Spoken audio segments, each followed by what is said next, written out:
Homemade burger buns. Let's go. Get a good kitchen scale. Always weigh your ingredients when baking. For our buns, we're gonna start off with what I believe is called a tongjong. Could be definitely probably pronouncing that wrong, but what it is just a super simple flour and water cooked over low heat, and it's gonna make our buns super soft. We are starting with 30 grams of all-purpose flour, 90 grams of water, and 60 grams of grass-fed milk. Put over medium-low heat, whisk, and just keep whisking until it comes together and thickens like this. Once it's reached this stage, remove it from the heat and allow it to cool. Meanwhile, add in 30 grams of filtered water, 120 grams of whole milk. Heat up in the microwave till about 100 degrees Fahrenheit. Stir in 60 grams of sugar, 10 grams of active dry yeast. Whisk that all together before covering and letting it sit about 10 minutes. Separately, in the bowl of a stand mixer, add 470 grams of bread flour, 12 grams of fine sea salt, optionally but highly recommended, 5 grams of diastatic malt powder. We're going for super soft brioche style buns here, which is why I really like the diastatic malt powder. It's gonna lead us to a much softer and better texture, better flavor, and it's gonna make it rise quicker and more evenly. Whisk your dry ingredients together. After about 10 minutes, your yeast should look all foamy like this. If it does not look foamy and bubbly like that, your yeast is no good. You need to throw it out and start this step over again. If it does look like this, go ahead and add that to your dry ingredients. Affix your dough hook and knead on low speed for about 2 minutes, just until it starts to come together into a shaggy dough. Once it starts to come together, add your tongjong. I'm probably saying that wrong still. Tongjong. And also 2 whole eggs and 1 egg yolk. Knead this on medium-low setting until cohesive ball forms about 4 minutes. At this point, your dough may look like it's gonna be too wet to handle.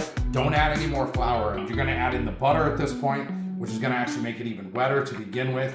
As it kneads for about 7 to 10 minutes, the gluten's gonna develop and it's gonna form a more cohesive dough.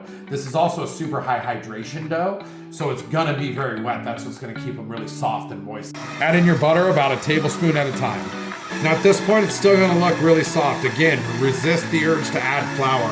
Right now, a bunch of gluten is developing, and as that happens, it's gonna come together in a more cohesive, more manageable, workable, less sticky ball.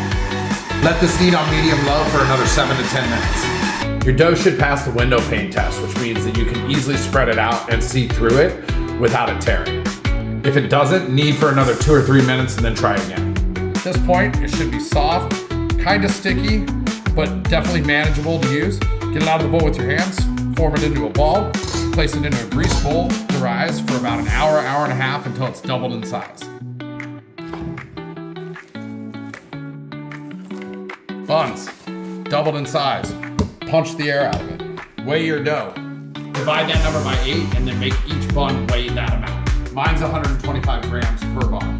Looks about like this. Roll into a ball, get the top as tight as possible. Place on a parchment lined baking sheet. Press down slightly on them to shape them into more of a burger bun. Cover and set aside until puffed up but not quite doubled. Egg, splash of milk, whisk. Puffed buns, brush with egg wash. Optionally sesame and or poppy seeds.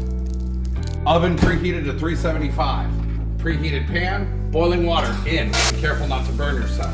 Buns in. 14 to 17 minutes at 375. It's been about 15 minutes. They're done when they're nice and golden brown on top. Immediately remove to a wire rack to cool. Finished buns.